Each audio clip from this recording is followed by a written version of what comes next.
Please stay in your seats to minimize distractions while our speaker is talking. And tonight's speaker is Lily G, coming to us from the Dawn Busters group of 8111. I don't know her personally, but I have a feeling her story is going to be as bold as her hair color. So,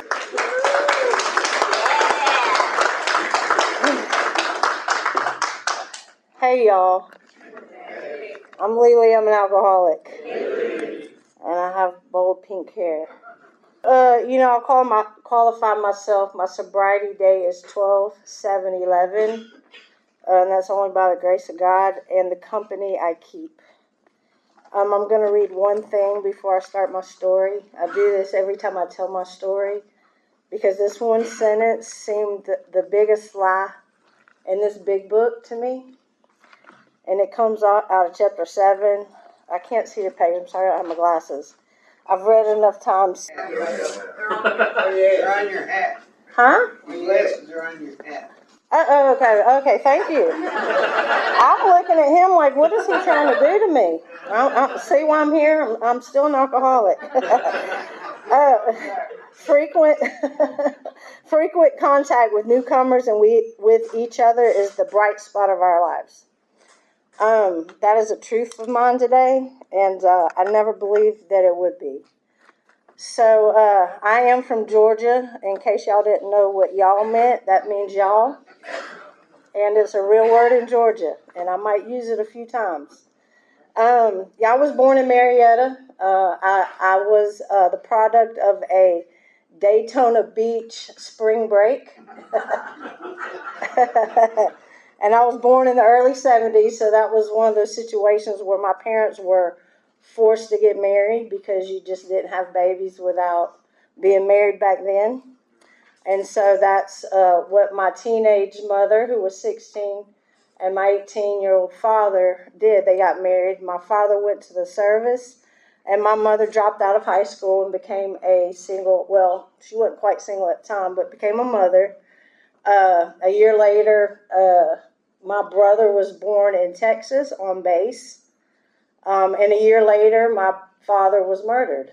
So my mother was 18 with two children, two very, very, very small children, and no husband, no education, no money. And so that was the beginning of my life. I grew up in a neighborhood right outside the square, which is really, really nice now, but when I was growing up there, it wasn't.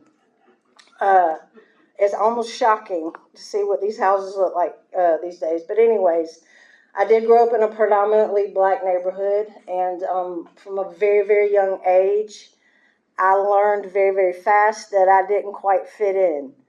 I was either the blonde-headed, blue-eyed devil, or I was a N-word lover, depending on who I was around. So I learned early on that I didn't fit in, that I was gross, that I was different.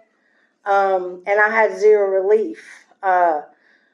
I was selfish and self-centered very, very, very early. I just didn't know. There was no such thing back then. I had a mother who I didn't know what she was going through. I didn't understand that my grandmother had been abandoned. I didn't understand my mother had been abandoned by her own father. So there was never men in my family. If you hear me say my parents in this story, which you will, that means my mother and my grandmother. That's who raised me in the household. My grandmother, and this is a significant part of my story. My grandmother got saved when I was in kindergarten, and we didn't really know what saved was, but we knew Grandma had it. And I was about 5 or 6 years old. We started going to Catholic church. We walked because we were very poor. We didn't have a car. So we walked to St. Joseph's Church Monday through Friday. And then on Sunday mornings, this little ugly green bus came around and took us to the local Pentecostal church. And it was a predominant, it was all black except for me and my brother. Who rode on a little church bus, and it was Pentecostal, so it was very different from the Catholic Church. And then on Wednesday and Sunday night, we went to Mount Perrin Church of God. That's where we went to Vacation Bible School and all the other church stuff you can do. And I love church. I finally had a few people that didn't pick on me, all right? I had a few friends just on Sunday, and so I like church. Sunday school was cool. They gave you cookies and Kool-Aid and, whatever, and we learned about Jesus, okay? Fast forward, school was rough, just from racial wars to, just my name was Michael. That's what my mother, who was a hippie, did. Named me after my father, so I have the wrong name, the wrong color. The list goes on and on and on. I got picked on for everything, just for breathing, it felt like. Let's see. So fast forward a little bit. I took my first drink in the 7th grade. And it was 4 wine coolers. I did it because somebody else was, and they were kind of cool. And I had this chronic desire to be cool. If anybody understands that, I was going to die. I was going to kill myself to fit in with somebody. And so those 4 wine coolers got me there, and I blacked out. I blacked out my first time drinking.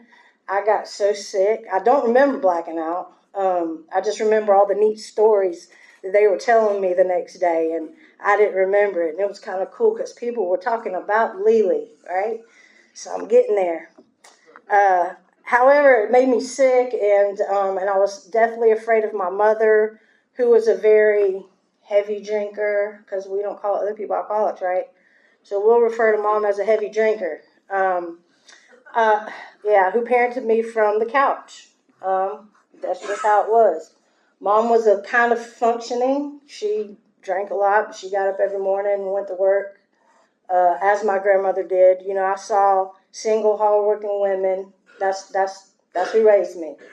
Unfortunately, I had a baby brother, that didn't have any men in his life either. We'll get to that in a minute. So fast forward, I'm not gonna. I know we got time. I'll stay drunk the whole hour, you guys. I'm sorry. So I'm gonna pay attention to the time. My first drink, I kind of swore that off a little bit. Like I'm not gonna ever do that again. I got so sick, but then people quit talking about me, right? So I needed to drink some more so people could, start saying my name and I could be cool for another 3 days. So, we drink again, So then, I start running away from home and going to juvenile and, just acting out. I had a boyfriend who was from Atlanta. That was big time, back in the 80s when you were from Marietta, Georgia. Oh, he's from Atlanta. And he was cool. He liked me because he didn't know no better. And so he was my little boyfriend in 6th grade, 7th grade, 8th grade. Here comes our freshman year of high school. And we did what my mom and my daddy did, which was act like we were grown. And I had my first child at 15, my freshman year of high school. And I was so happy because finally this woman couldn't tell me what to do. And I was given an ultimatum to have an abortion or get out, and I left because I was too stupid to know how much I needed my mom. So I left and was going to go be this mom, 15 years old, on my own, and show them, and I'll show you. And, I don't know how I made it. I know how I made it, but either way it goes, I learned a lot about the church, okay, being 15 and being pregnant by a black man. So, you guys were grown. So that wasn't real cool in Marietta back in the 80s at all. I was kind of politely kicked out of church or made to feel very, very uncomfortable. It was called really bad names. So I left church and I hated it. Fast forward a little bit, I decided I'm going to get married so I can do what grown people do and sign my own report card. Yeah. I just had it all figured out right at 15. So I get married. I stay in school out of spite. I can do this, and I'll show them, and I'll show them, and I'll show them. And I will say, my dad being in the Army, I got a little bit of money, so that was a cushion for a 15-year-old to kind of live on her own. So thank God. I don't know. I just told my story today, so I'm a little raw, you guys. I told my story at the DeKalb County Jail, so all this is really fresh right now, and I'm reliving it today with a lot of gratitude. By my senior year, I'd given birth to twins, so now I am gone from 1 to 3 kids instantly, and I don't have time to prove anything to anybody. I don't have time for school. And so I had to drop out. And so here comes the pattern. You know, my ex-husband was from Michigan. I moved to Detroit because that just made sense. It didn't make sense. I started drinking. Had my 4th child a year later. And my son, at 3.5 years old, was killed in a car accident by a drunk driver. And that's when alcohol became my best friend, right? And so I was pretty much not able to be a mother anymore. You know, I left my in-laws to deal with my kids, or my mom to deal with my kids. And the scary thing is I had an out. They were like, oh, she just lost her kid. Leave her alone. She's going through a phase. She's all right. Leave her alone. They were going to kill me, and they didn't even know it. And I didn't know it. And I was glad they were leaving me alone because I wanted to not feel the pain that I was feeling. You know, it started off, you know, weekends. Y'all know, weekends, then we'll throw Wednesday in there, and then we'll throw Tuesday and Thursday in there. And before you know it, I'm drinking every day, all day. And I can't stop, you know. So I leave Detroit. That's the problem. Detroit's the problem. Come back to Georgia. You know, you're the problem. This is the problem. Yeah, I had an intervention done in 97. That was like before intervention was like on TV and some cool thing, right? Back then it was like an ambush. You're like, oh no, I know what this is. You tricked me.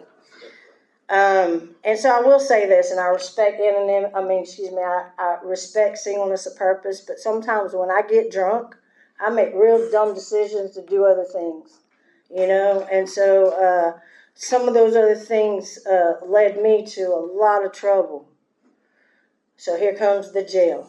Here comes the jail. Here comes more jail. So finally I had intervention and, you know, ambush, whatever you want to call it. And there was no such thing as interventionist and that. It was like 2 AA ladies. I had never been to AA because I didn't need AA. That was for drunks, and I wasn't a drunk. You know, so anyways, but I'll go if y'all shut up, right? So they interventioned me, and, you know, I was holding a pocket full of alcohol. So I said, I'll go, but I'll go tomorrow. And for whatever reason, I went and got as smashed as I could that night. And the next day, I did end up at Rebo's. By the grace of God, it was a speaker meeting. And somehow or another, I know this guy's name was Bill. I would not know if it was any of y'all. I don't know what he looks like. I just know his name was Bill. Because I thought he was Bill Wilson. Because they talked about Bill Wilson. And this guy's book looked like this. Just like this big Christmas tree with all these notes and all this, and he just knew everything about AA, and he told his story, and I identified with him, and it was strange. So it's like, those AA people, they're not that bad. That was all right. And then they invited me back the next day, and that was really strange to me. But why not? And they're like, we're going to study the big book. I heard Bible. They didn't say Bible, but I heard Bible. I didn't really want to go. Like, oh, come on, you can come. And back then you smoked, you know, and you can smoke a cigarette, drink some coffee, we're going to study the big book. Okay, so here we go. I think I'm going to study the Bible. And then they start talking about God and alcohol and all kind of stuff. And I don't know anything they said. I just know they were laughing. And then they invited me back again on a Sunday. A spiritual meeting. Are you kidding me? A spiritual AA meeting? That doesn't even make sense to me. But I go because it's better than church, right? So why not? And the same guy was up at the little podium, and he says, now isn't this great? Where else can you go and smoke cigarettes and drink coffee and cuss and talk about God all at the same time? And I'm like, man, I'm in the right place. This beats church. So, it was funny. I had good experience early on in AA. I didn't want to stop drinking, but you people weren't all that bad after all. I will say this because I got, I don't have that much time. The next 8 years, I went to prison 4 times. After staying sober for a year. But I didn't really work steps. I hadn't worked steps yet. Maybe almost had a problem with alcohol. I was starting to catch that alcoholism, but not quite. Y'all were just a little bit worse than me. I will say my third. I'm gonna back up a little bit. This is an important part of my spiritual growth. After my third sentence, I went out, as I did every time, and I did the same thing I always did. I didn't go to meetings. I only went to meetings in jail. That's so I could get out of the stinking pod, get out of the dorm. It was a field trip, I was not interested in sobriety, but I was accidentally learning a few things, right? By default, because I had to, these ladies were like talking all this recovery stuff. And they made it sound so neat, but whatever, that's for those alcoholics. Finally, I got convinced because I was out, and this was March 3rd, 2004. I will never forget it. I was sitting in the Howard Johnson Hotel in Delk Road, Marietta, and I was bawling. And I couldn't stop. And I couldn't call home. I couldn't call my mama. I couldn't call anybody. I had burned all the bridges I had. And I called my parole officer. And I said, please come get me. I don't know what to do, but I can't stop. I just don't know what to do. And he said, do you realize I could send you back to prison? And I said, I do, but prison hasn't stopped me yet. I've never asked you for help before. I'm asking you for help. If you're not here in 30 minutes, I'm probably going to go get some more alcohol. And I think he was there in 29.5 minutes. And I was peeking out the window, just saying, waiting for him to come. And he took me to Cobb County Jail. And I'd forgotten that by this time I had 6 sons, you guys. And one of my sons, I did not get him before I called my parole officer. So 5 of my sons had gone to my mother's house, and one of them I abandoned. I didn't realize I'd abandoned, but I abandoned him, so he went to DFACS. So when I got to Cobb County Jail, there was only 2 things I could pray for. It was my son to go home and me to find rehab, or I was going back to prison. And I didn't want to go to prison. I finally, after all these years, wanted to stop the crap. I was sick and tired of being sick and tired. I didn't have that terminology yet, but that's where I was. And I had one moment of clarity that you need to pick up the phone and call your parole officer. And I know that came from God. I didn't know that then. I know it now. So anyways, I'm in jail, and my kids, I can't imagine how he's the middle kid. Is just in some random place, and I'm praying, and I'm not praying. That's not true. I met with a priest lady. I say priest because I don't know what she was. She had this collar on her neck, so she looked like a Jesus person. And she was working with me, and she was nice to me, and she told me to pray for 3 minutes 3 times a day. And if you're alcoholic like me, that's impossible. It was just absolutely not happening. And I would stare at that clock, and that hand would just not go around. And I told her, I don't have that much to be grateful for. And she said, well, pick one thing and pray for it for 3 minutes. And I started doing that. About day 3 or 4, I peeked out the window, which were painted over so the girls and boys couldn't look at each other, I guess. And some of the paint had chipped off the window, and I looked out, put my eye up, and I looked out, and these birds were dancing out there doing something. And And I said, oh, thank you, God. And I was like, ooh, they tricked me. They made me say thank you to God, and it wasn't even my 3 minutes yet. I started seeing that it was working, or I noticed that moment. I was like, oh, that's weird. Well, good. I get to pray for me now. I couldn't wait to go tell the lady that it worked so I can pray for me. She wouldn't let me pray for me yet. And so I go and tell her, yeah, it worked. I got grateful. That worked. Now I want to pray for me now. I'm running out of time. And she says, write down what you want to ask God for. And I wrote down, my son comes home and I find rehab. She said, think about the person you hate the most and pray for them that they get it. And I was like, no. See, I'm going to go to hell because God's going to know I'm lying. She said, do it anyway.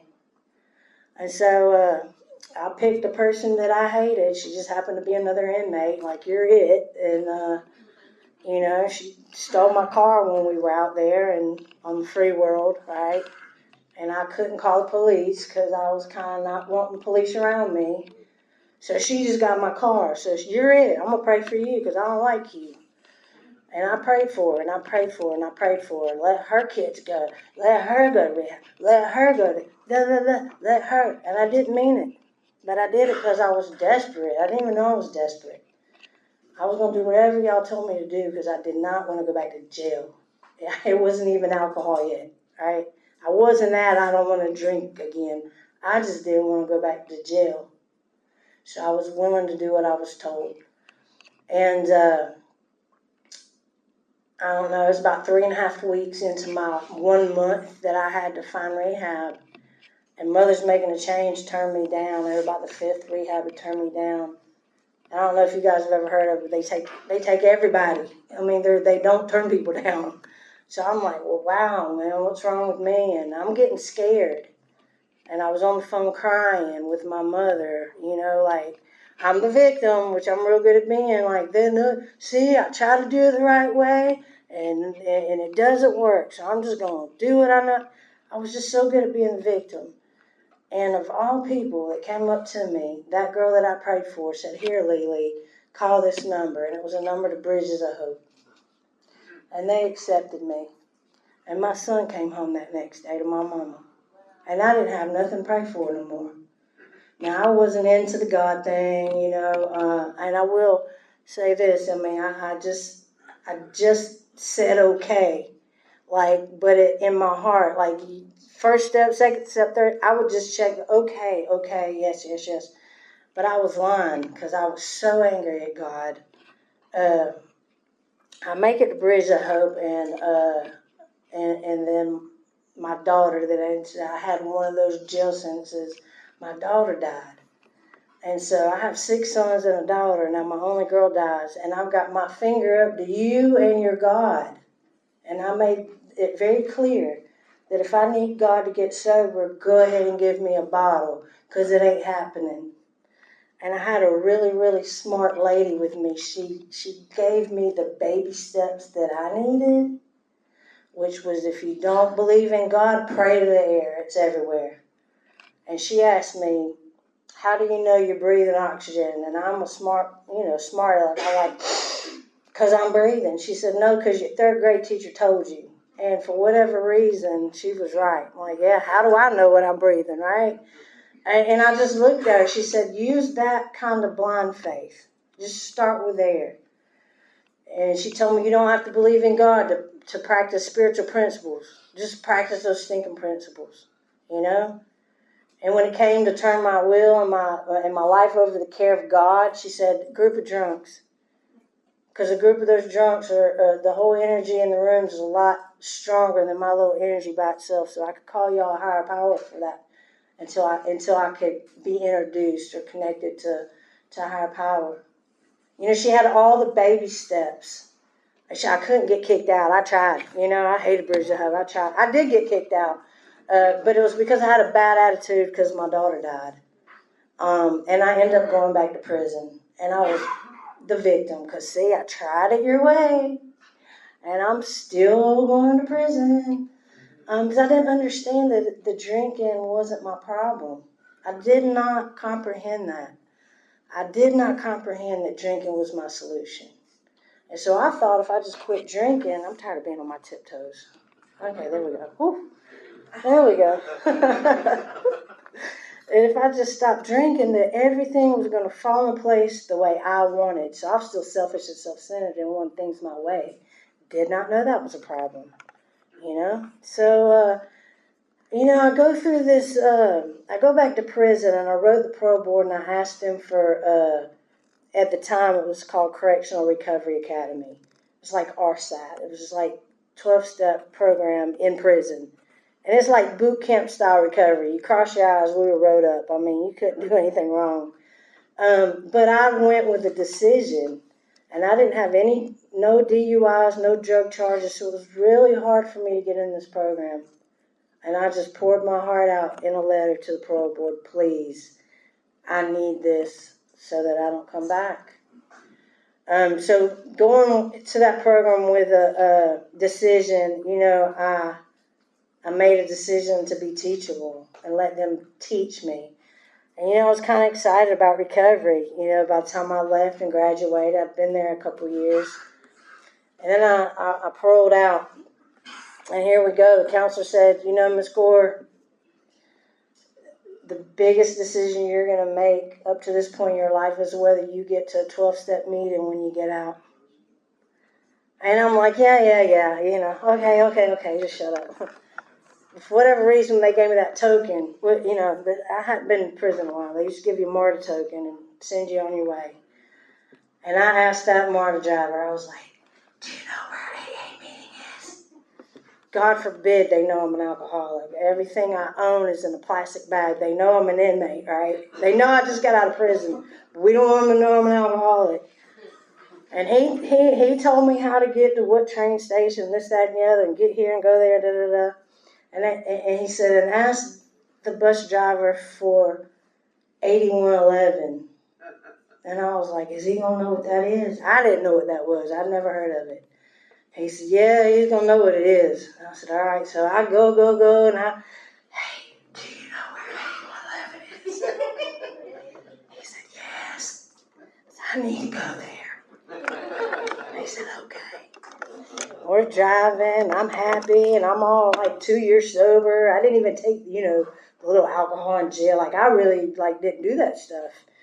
And I was happy about it, which was strange. And the guy's driving and he stops and he goes, 8111. And I was appalled. I was like, oh no, you're supposed to whisper that. So here I am at 8111, appalled, and I go and I sit my butt down. It was a women's meeting, which is all I knew. Is I had AA in prison, so fine. And I'm excited. I'm just going to give you all my experience, strength, and hope. Right? And there was a lady in the corner that was crying, and she raised her hand and shared after me. She had known me from Cobb County Jail. For 5 years, she's seen me in and out. She was the lady that did AA in the jail. And she was crying. She said, that's why I do what I do. And I was the first person that she had ever seen in jail, outside of jail. And she seen me playing attention. Lily, what are you doing back? Oh, Lynn, I missed you. So anyway, she became my sponsor. And then that group ended up moving to Roswell, whatever, and then I was stuck. I didn't have a home group. But she gave me a good foundation. I had to find another sponsor. Well, my home group is pre-dawn busters, not dawn busters. Pre-dawn busters, 6:15 a.m. And 12 women in a row would not sponsor me. I just got out of prison. I was a little scared, a little angry, a little weird. Fast forward, I had to have a men's sponsor. He ran 8111 for 16 years. He took me under his wing. He saved my life. Rest in peace, Russell. And, funny enough, I work at 8111. I've been working at 8111, managed that place for 10 years. All right. I ran sober living for 7. I hated it. You guys run it. Y'all do a much better job than me. I was going to relapse. But, I had the foundation of sponsors who had sponsors who had sponsors work with me. I had a lady, well, I finally got a sponsor, in rest in peace, one for 12 years she was my sponsor. She just passed. And I got through that without drinking. My baby brother, who's never drank, never drugged, he was a Marine, police officer, Mary City Police. He just died at 48 in December. I felt guilt for that. Why him and not me? You know, my brother did what God had him do here, and God's got me here to help a few people out there, right? And I know that. I used to be really upset about the things that I had to go through in life, and I talked to somebody earlier. I'm so grateful that all the things that I went through, trauma is healed in these rooms. It's healed in these rooms. I'm living proof of that. My daughter and my son's death have been used as tools to help somebody else get through the death of their child without drinking. I didn't know that, all right? Because I was like, F you and you're gone. I didn't know there was a purpose, right? I didn't know there was a purpose for me going to prison. I didn't know there was a purpose for me drinking till almost death. I didn't know that. I was mad about it. And I had a lady, and she was a Muslim chaplain in the prison, said, if you don't believe in God, why are you so stinking angry at him? Oh. Maybe I believe in God. I just don't know, you know. And so I was given permission to figure it out, right?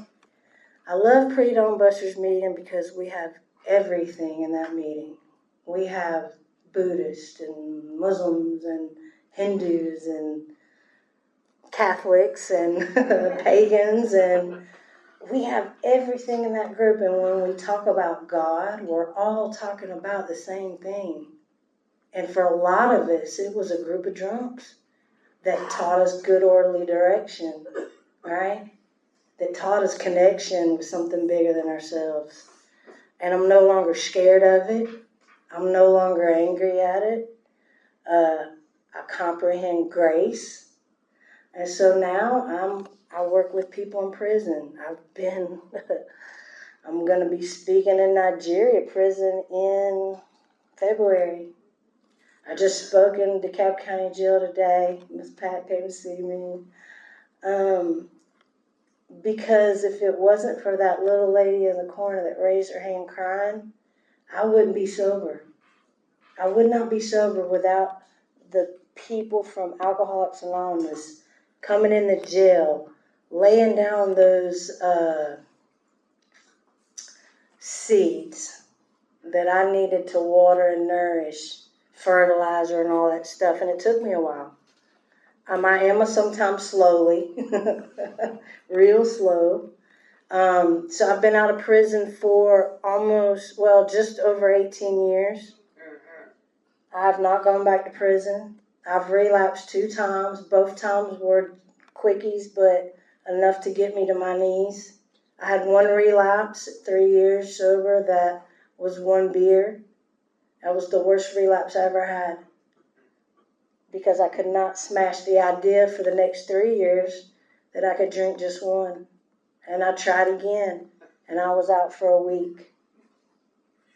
That was the best relapse I ever had, because it got me to my knees. I'm like, okay, I'll pray. Okay, I'll play. Okay, whatever you say. I don't want to go back. And this time I realized that I had grown a little bit spiritually because I had just thrown it away. And I didn't realize I had it until I threw it away. So it doesn't matter how we get it. It doesn't matter if it's praying to the air. It doesn't matter if it's a group of drunks. It doesn't matter. I did what I was told to do, and I'm very, very, very glad today that I don't drink. I'm not just not drinking. I'm happy about it. And I'm going to wrap up so you guys, I think y'all do chips. You know, I started a reentry business last year. I've been working on it since 2010. But scared to death. Are people going to listen to me? what's reentry coaching? I work with people coming out of prison or jail. I even got the opportunity to work with a homeless lady, trying to reenter her. So I'm useful and I have purpose, and that's because you guys taught me how you got sober and how you developed a relationship with your higher power. And I piggybacked on y'all, and I started to believe maybe every one of y'all weren't lying to me. Maybe, just maybe, that's what my hope looked like. And when I tell you my life rocks, I own my own home in Sandy Springs, paid off. Own 3 cars that are paid off as of yesterday. And it's not about the material things. It's about we can do whatever we want to do. And I was told that I couldn't, right, because I messed up a lot. And so I'm going to read one more thing out of the big book. This comes from the story in the back, and I have a 3rd edition, so I don't know what the 4th edition page number, but it's from the story Freedom from Bondage. And because I got sober in prison, the word freedom kind of was like flashing light. So this is the first story I ever read, and I identified with her. I just identified with her, except for this last paragraph, which I identify with now. So I'm going to read it and I'm going to wrap up. This great experience that released me from the bondage of hatred and replaced it with love is really just another affirmation of the truth I know. I get everything I need in Alcoholics Anonymous. Everything I need, I get. And when I get what I need, I invariably find that is what I wanted all the time. Thank you, guys.